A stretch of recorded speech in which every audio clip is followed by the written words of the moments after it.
You ask Tiger to solve. This deals with linear equations with one unknown. The final result is h equals 29/91. Let's solve it step by step. Simplify the expression. Expand the parentheses. Multiply the coefficients. Simplify the arithmetic. Expand the parentheses. Multiply the coefficients.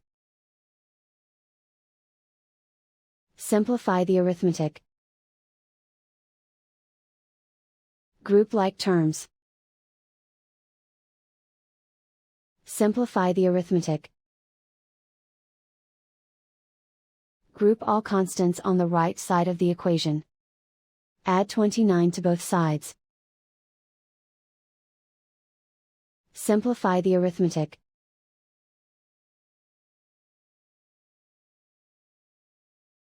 Isolate the h. Divide both sides by 91. Simplify the fraction. And so the final result is h equals 29/91.